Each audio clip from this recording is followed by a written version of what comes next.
So the first thing we got to do is work up some sympathy from the press. Now, not all pushovers like Mary Sunshine, but there's one thing that they can never resist, and that is a reformed sinner.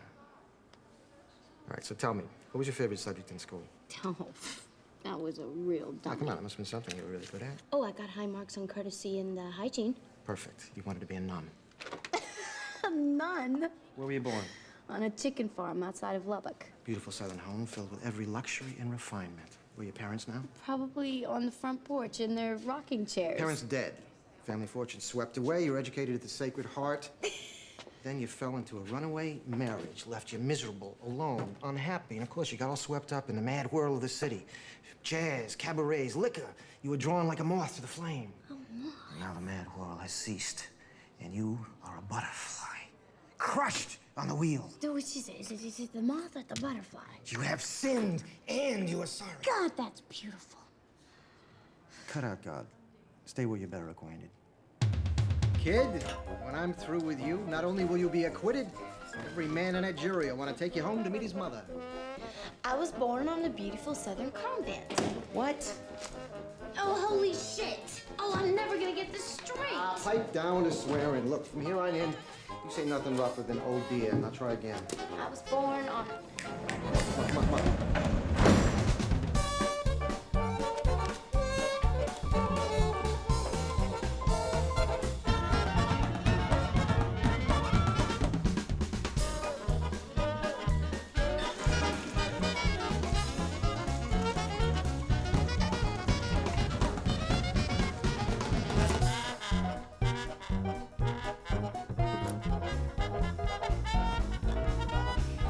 More things to do on the witness stand.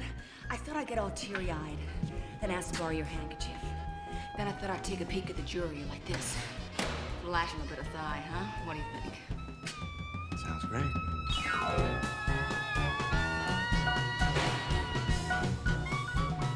Hey, don't you want to hear the rest? Tomorrow, kiddo. You're at the top of my list.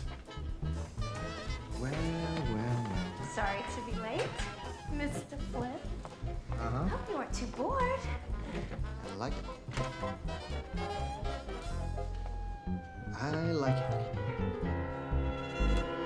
Hey, Pollyanna.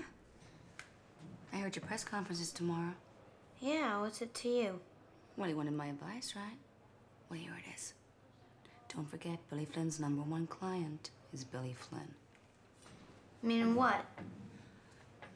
Meaning, don't let him hog the spotlight. You're the one they pay to see.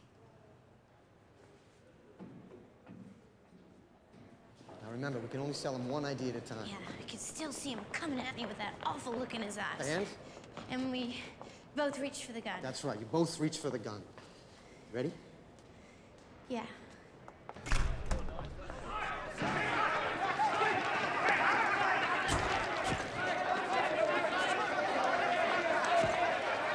Gentlemen, the sunshine. My client has just entered a plea of not guilty. We look forward to a trial at the earliest possible date. Now, are there any questions? The sunshine. As you know, my paper is dry. Do you have any advice for young girls seeking to avoid a life of jazz and drink? Absolutely, yes. Mrs. Hart feels that it was the tragic combination of liquor and jazz which led to her downfall. Next question, please. Ladies and gentlemen, I would just like to say how flattered I am that y'all came to see me. Yes, Mrs. Hart is very pleased. You see, I was a moth, crushed on the wheel. You know, a butterfly drawn to the... I bet you want to know why I shot the bastard. Shut up, dummy. Mr. Billy Flynn in the press conference rang. Notice how his mouth never moves. Almost. Where'd you come from? Mississippi, And your parents? very wealthy, Where are they now? 6 feet under, But she was granted one more start. the convent of the Sacred Heart.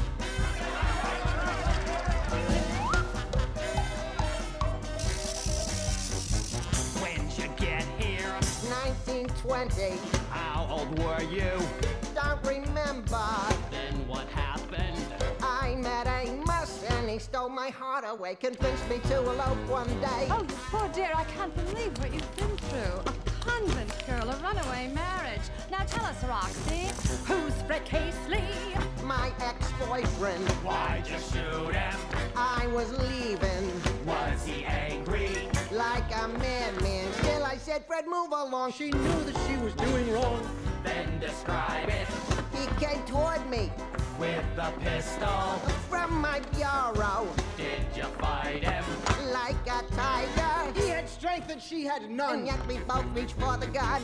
Oh yes, oh yes, oh yes, we both, oh yes, we both, oh yes, we both reached for the gun, the gun, the gun, the gun. Oh yes, we both reached for the gun, for the gun. Oh yes, oh yes, oh yes, they both, oh yes, they both, oh yes, they both reach for the gun, the gun, the gun, the gun. Oh yes, they both reach for the gun, for the gun. Understandable, understandable. Yes, it's perfectly understandable. Comprehensible, comprehensible. Not a bit reprehensible. It's so defensible. How you feeling? Very frightened. Are you sorry? Are you kidding? What's your statement? All I'd say is, though my choo-choo jumped the track, I'd give my life to bring him back. Stay away from jazz and liquor and the men who play for fun. That's the thought that came upon me when we both reached for the gun. Understandable, understandable. Yes, it's perfectly understandable, comprehensible, comprehensible, not a bit reprehensible.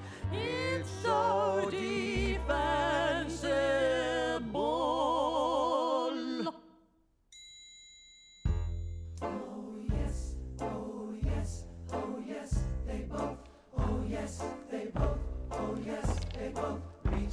Let me hear it. A little louder. Oh yeah. Now you got it. Oh yes, oh yes, oh yes, they both, oh yes, they both, oh yes, they both reach for the gun, the gun, the gun, the gun. Oh yes, they both reach for the gun, for the gun. Oh yes, oh yes, oh yes, they both, oh yes, they both, oh yes, they both reach for the gun, the gun, the gun, the gun, the gun, the gun, the gun, the gun, the gun, the gun, the gun, the gun, the gun, the gun, the gun, the gun. Both reached for the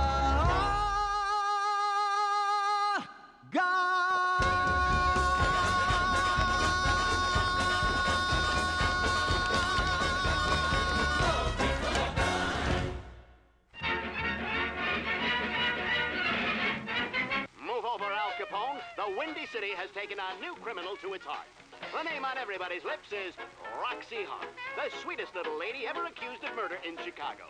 Women want to look like her. Fellas want to go out with her. Some little girls even want to take her home. Don't get any ideas, little lady. On the other side of town, the assistant DA promises the game little sharpshooter will swing before the year is up. swing before the year is up. Who knows? If he lives up to his word, Assistant DA Harrison might become Governor Harrison someday. Back at the scene of the crime, everybody wants a little piece of Roxie Hart. This jar of cold cream sent her husband back $20. Maybe this pretty little lady will get some of that famous Roxie style. It seems everybody these days is rooting for Roxie Hart. Take those wilted flowers over to the orphanage and make sure they know who sent them. So, kiddo, given any thought to what you want to do after Billy gets you off? Yeah, I think I'd like to go on the stage. Yeah, I figured as much. I already called the Morris office. Really? How much is that gonna cost me? Well, standard deal. 10% of all your takings. Yeah, well, we'll see, Mama. Besides, I don't even have an act yet. Well, killing Fred Casely was your act. I mean, that's all those stiffs in the audience want, to say they saw somebody famous. It's a freak act. And besides, I'm better than that. Well, of course you are, Cupcake. I mean, you could be as big as Sophie Tucker. You really think so? Bigger than Cantor and Jolson combined. You know, I always wanted to have my name in all the papers. You know, before I met Amos, I used to date this well-to-do, ugly bootlegger. He used to like to take me out and show me off. Ugly guys like to do that. Once it said in the paper, Gangland's Al Capelli seen a Shea Vito with cute blonde Corinne. That was me. I clicked it nice.